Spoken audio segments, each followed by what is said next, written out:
પપ્પાજી, મમ્મીજી, આજે તમારા લોકોના કારણે હું ચૂપ રહ્યો. નહીં તો આ કિયારાને છે ને ઉચકીને ઘરની બહાર ફેંકીને આવી ગયો હોત. ગુસ્સો નહીં કરવાનો. આવા લોકોને મગજથી જવાબ આપવાનો હોય. હા ક્રિશ, શાંત થઈ જા બેટા. દરેક વાતનો હિસાબ આપણે જ કરવો જરૂરી નથી હોતો.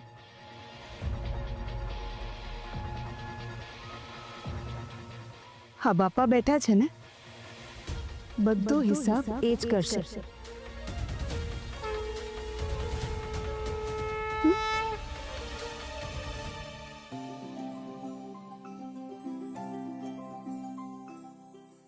ગણપતિ બાપાના આશીર્વાદથી ઘણા લોકોના રોગ દૂર થઈ જાય છે.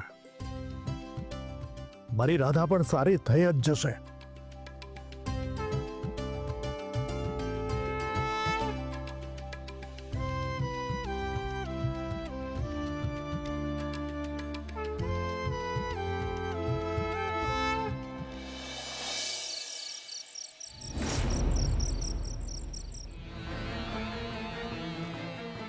દર વખતે આ ક્રિશ અને આરપીના લીધે મારો પ્લાન ફેલ થઈ જાય છે.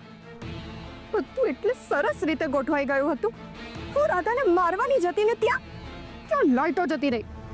હું કોણ દર વખતે મારી સાથે જ શું કામ આવું થાય છે?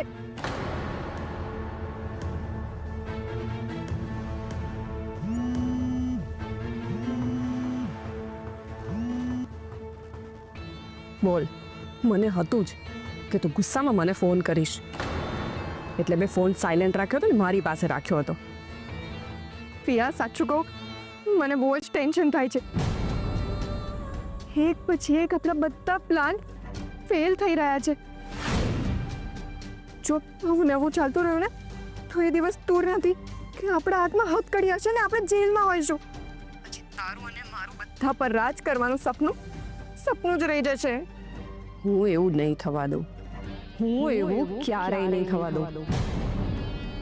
મારી આટલા વર્ષો જૂની તપસ્યા હું એળે તો નહીં જ જવા દઉં. તો હવે શું કરવાનું છે? રાધાને મારવાના પ્રયત્નો તો કરી લીધા આપણે. મેં જોયું છે, કોઈ ચમત્કાર થાય છે ને રાધા બચી જાય છે.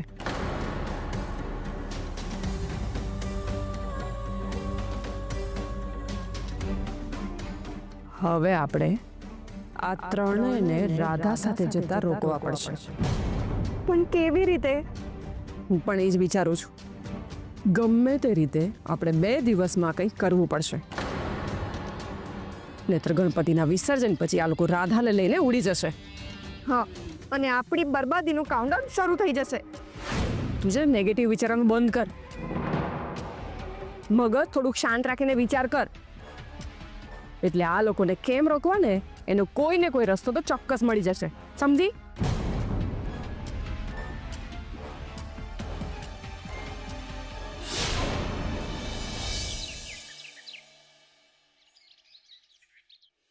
રશ્મિ, ઘરમાં ગણપતિ બાપ્પાનું આગમન થયું પછી આમ વાતાવરણ કેવું આમ પોઝિટિવ લાગે છે ને?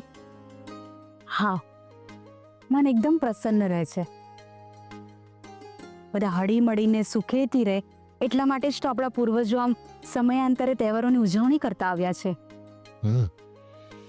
રશ્મિ, સુખેથી જીવવું હોય ને તો પૂર્વજોએ શરૂ કરેલી આ પરંપરા આપણે ચાલુ રાખવી જોઈએ.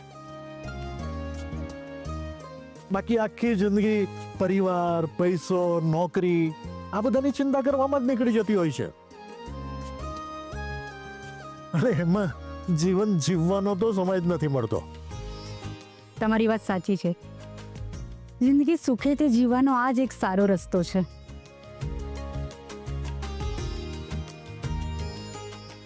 રશ્મિ, હું શું કહું છું, જો આજે શક્ય હોય તો ગણપતિ બાપાના પ્રસાદમાં મોદક બનાવડાવજો ને. ગણપતિ બાપાને મોદક બહુ પ્રિય છે. ગણપતિ બાપાને પ્રિય છે કે પછી આ તો બાપાની સાથે સાથે મારું એ કામ થઈ જાય.